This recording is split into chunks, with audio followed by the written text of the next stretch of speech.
Alright, it's Friday again, and once more I got my little pills here. So,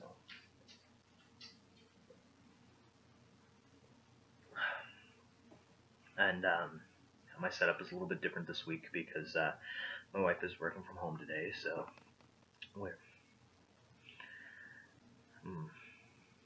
I've been exiled to the living room. I'm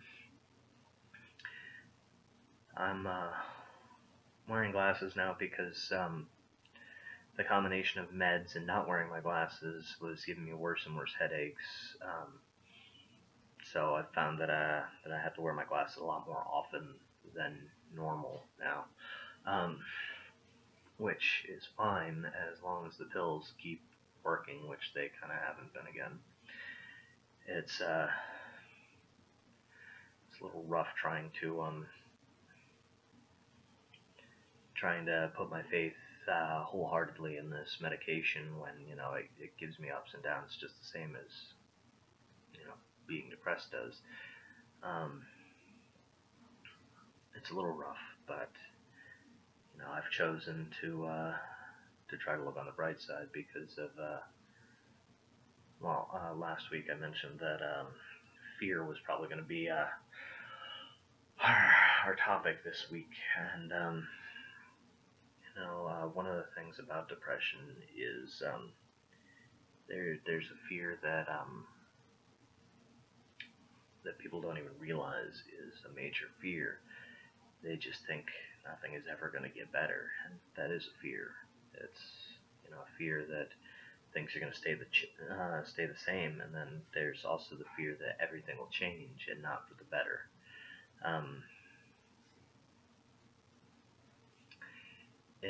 It's really hard to explain that duality of fear, but I mean that fear also holds people back, and it's not like what you can do with regret and just say, all right, I'm going to forget about that. You can't forget to be afraid. You can't just tell yourself, well, stop being afraid. It doesn't quite work that way.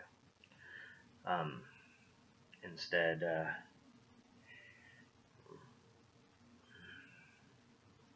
kind of a double-edged sword. It gives me headaches if I wear them too much as well.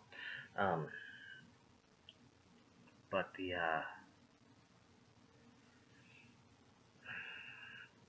fear is one of those things that is very primal. And it's part of our survival mechanism as a species.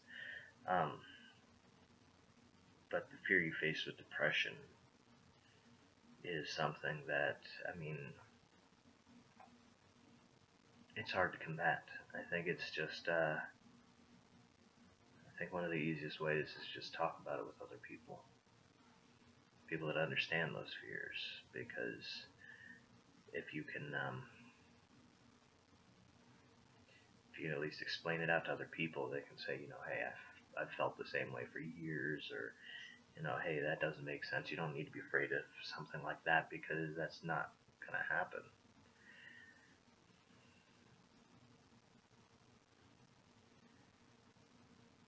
But it's difficult. It really is. It consumes you. It takes over everything. It makes you doubt your every decision. It makes you afraid to take any new actions. It kind of locks you into a pattern that you become comfortable with. I mean, you're not happy, but on the same side, you think, well, it could be worse. And that's one way that fear will actually take over your life.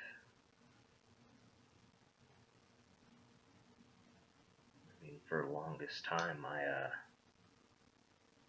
worked a job I hated because I was afraid of the alternative. I was afraid of finding another job that was going to pay me less, make me work more, and not be as enjoyable.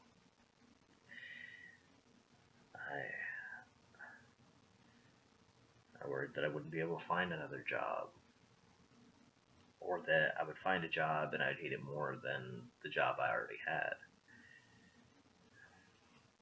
I had no social life. I had no outside friends,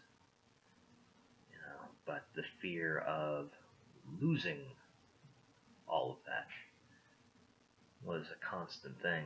I mean, it caused me all sorts of pain and issues. I took Prilosec every day in order to deal with going to work. I didn't need it when I wasn't at work, so I kept it at work. We had a medicine cabinet just behind the counter because of the issues I had with being at work. I took acid reducer when I got there. I took painkillers throughout the day because it was just painful to be there. But I was so afraid of losing that place that a job that was supposed to last me years till I could find something better lasted me 8.5. And there's only spiritual intervention that got me out of there, and to where I am now.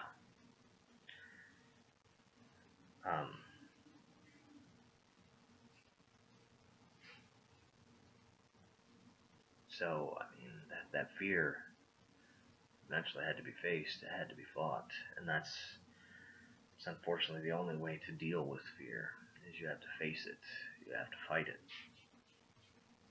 And, when you're depressed, when you suffer from depression for a long time, it's difficult to just say, all right, that's it, I'm not going to be afraid of this anymore because I'm taking this head on. I mean, what I did was extremely stupid when you really think about it, because I quit a stable job, moved to probably the most economically unsound place in the country, and yeah, took my chances. I mean, down here, the unemployment that I collected from the years I'd paid into the system and whatnot, it amounted to better than a full-time job here, making what people would pay. And prices are a lot lower here and everything. I actually just saw a study where they compared the $100 to what it would actually buy in various places to give you like that actual worth of $100. So $100 where I was $80. $100 where I am is $112. So it was one of those things that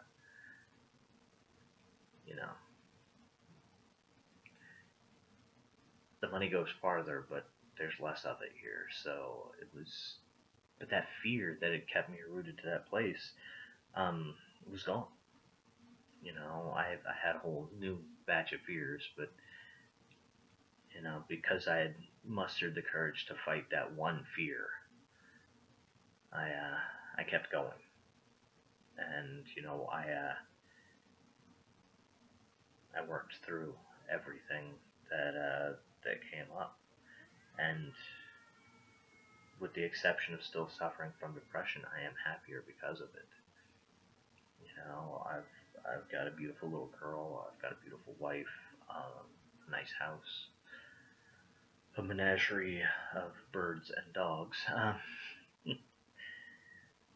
But I mean, it's one of those things that because I let fear hold me back, the last 8 years where I was doesn't compare to the last 2 years where I am.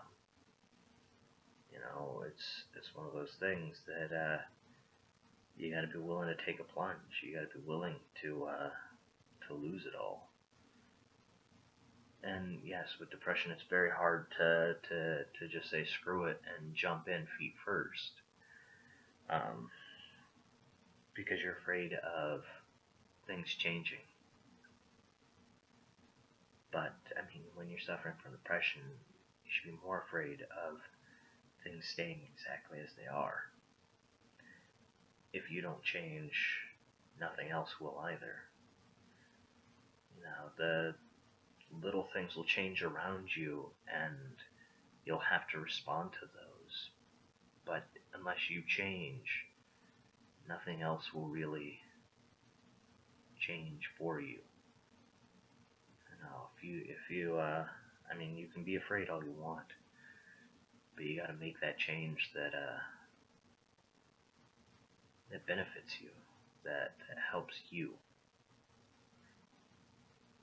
because I hate to sound cynical here. I mean, it's not like I'm a person suffering from depression. Um, most people in this world are going to look out for themselves, and because of that, unless you're able to change for yourself, for your benefit, nobody else is gonna, do something for you specifically. There might be a little bit of help here and there, but I mean, really, you have to change for you. You can't expect other people to do it.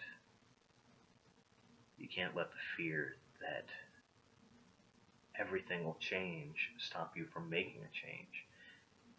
Because otherwise, your greatest fear that nothing will change is going to come true. It's a self-fulfilling prophecy. Kind of going over my normal time here, but I think it's important. Next week, I'm going to talk about doubt, because, we've covered regret, we've covered fear. Doubt is another big one that happens with depression, and I think that'll be, a good topic. Anyway, until next week.